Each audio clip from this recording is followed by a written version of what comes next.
everyone. We would like to introduce wound assessment and documentation to continue our wound management education. Commonly encountered scenario when reviewing patient's file is that the recording about patient's wound is incomplete. Austin, 2011 in nursingtimes.net, states that no matter how skilled or experienced the nurse, inaccurate or incomplete documentation can lead to legal proceedings against the nurse. Therefore, standardized documentation shapes holistic assessment, supports clinical judgment, ensures regular evaluation, and initiates consistent, regulated nursing practice. Our objectives: at the end of this session, the participants will be able to identify patient at risk for developing wounds, comprehensively assess patient's wound, document properly wound assessment on pressure injury wound care flowchart form, adopt changes in nursing practice towards wound management.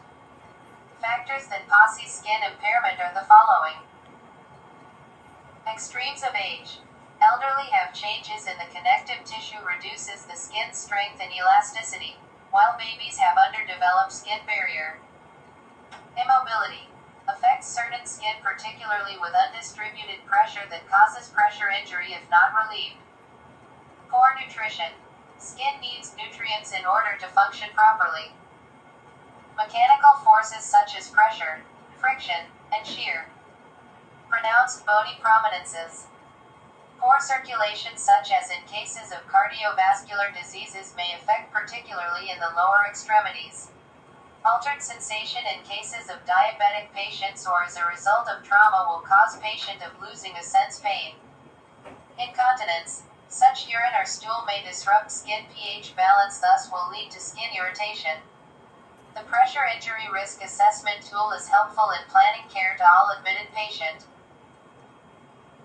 Brain and adult, for aged 15 years and above, have 6 subscale instruments: the sensory perception, moisture, physical activity, mobility, nutrition, friction and shear. Brain and QD have 7 subscale instruments, 5 scales related to immobility, mobility, sensory perception, friction and shear, nutrition, and tissue perfusion and oxygenation. The other 2 are related to medical devices, number if medical devices, 1 point each up to maximum if 8. These are endotracheal and nasotracheal tubes, nasogastric and feeding tubes, extracorporeal oxygenation cannulas, surgical drains, chest tubes, urinary catheters, central venous catheters and components, retention sutures, central venous and dialysis catheters, external fixators, restraints, orthopedic casts and braces, and repositionability or skin protection. Moving on. Wound assessment is a holistic approach of head to toe, 360-degree outlook of a wound and the owner of the wound. This will provide the foundation for effective wound care plan and wound healing. In collecting patient's medical history, consider the general condition of the patient, diseases and comorbid factors, medications such as steroid and chemotherapy, impaired blood supply, lifestyle, and laboratory values. Eliciting these factors may help and consider factors in diagnosing the wound, and the factors may delay healing. Thus, treating the factor causing the wound is a wise decision for management.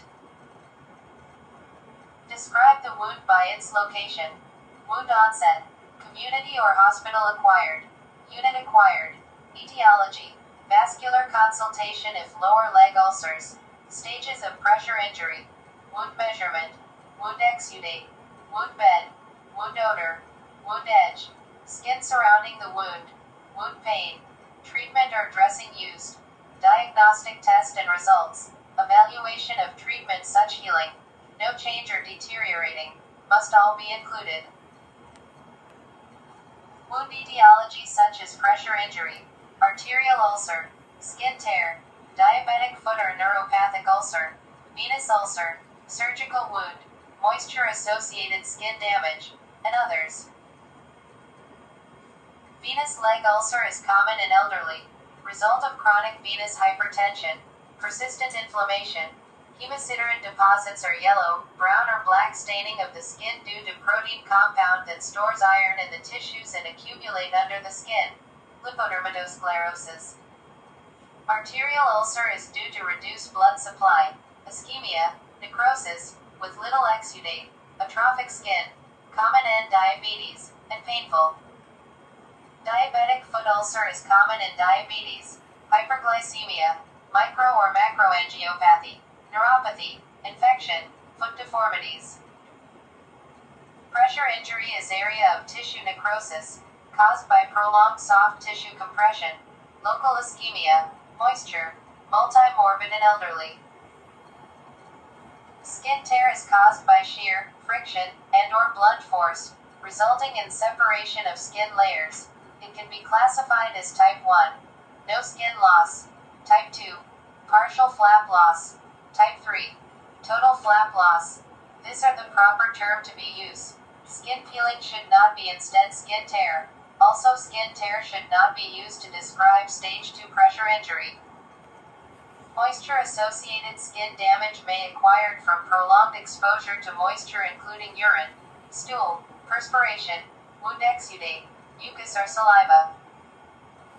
It is categorized into 4. Incontinence-associated dermatitis, in use to describe skin excoriation or denuded in the perineal area due to prolonged exposure to urine or stool. Intertriginous dermatitis is skin irritation of skin folds like underarm and underbreast skin folds due to excessive sweating or moisture. Periwound skin damage or maceration is the skin damage surrounding the wound due to prolonged exposure to wound exudates. Peristoma's moisture-associated skin damage is characterized by inflammation and erosion of the mucocutaneous junction and surrounding area of the stoma, due to leakage or spill of fecal effluent, or digestive enzymes, or nutritional formula. Pressure injury is a localized damage to the skin and underlying soft tissue, usually over a bony prominences or related to a medical or other device. The injury can present as intact skin or open ulcer, and may be painful. The injury occurs as a result of intense ND or prolonged pressure or pressure in combination with shear. The tolerance of soft tissue for pressure and shear may also be affected by microclimate, nutrition, perfusion, comorbidities and condition of soft tissue. Pressure injury staging are based in the level of tissue injury, or damage, that is visible or can be directly palpated.